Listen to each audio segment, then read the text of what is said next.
मेरा नाम अशरफ सतपरा है। मैंने अल्हम्दुलिल्लाह बहुत सारे पाकिस्तान के बड़े माउंटेन्स को क्लाइम किया है, जिसमें K2 को 3 दफ़ा, गैशिबरूम 1, गैशिबरूम 2, ब्रॉड पीक, नंगा पर्वत, स्पांटिक को 3 दफ़ा किया है। बाकी 5000, 6000 के भी बहुत सारे पीक्स किए हैं। होसोरगांग, बड़ीला, शतूम पीक, इन सब को मैंने क्लाइम किया हुआ है।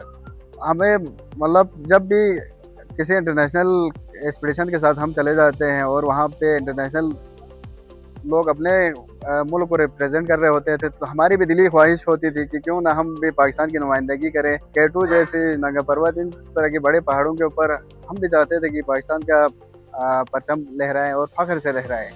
और अल्हम्दुलिल्लाह उन लोगों में शुमार होते हैं कि हमने भी पाकिस्तान को रिप्रेजेंट किया है हर प्लेटफार्म पे। जहाँ भी हमें मौका मिलता है, हम अपने साथ बैग में जहाँ भी हम क्लाइम करने के लिए जाते हैं, बैग के ऊपर हमारे साथ 2 झंडे होते हैं, एक पाकिस्तानी फ्लैग होते हैं और एक अलामा अब्बास हमारे साथ होती है हमेशा।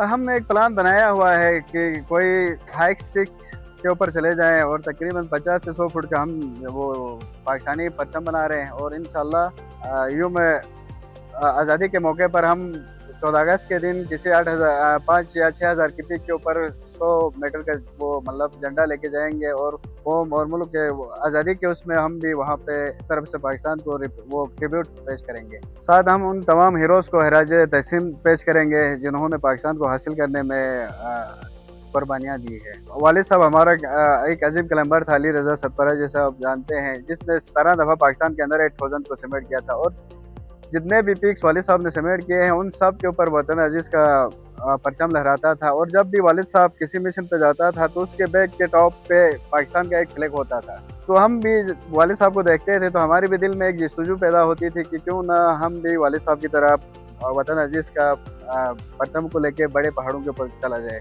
और आज अल्हम्दुलिल्लाह हम अपने वालिद साहब की लेगेसी को लेके जा रहे हैं और K2 के ऊपर हमने 3 दफ़ा पाकिस्तान का परचम लहराया है। नंगा पर्वत, ब्रॉड पीक, जितने भी पाकिस्तान के अंदर 8000 से, इन सब पे लहराया है अल्हम्दुलिल्लाह।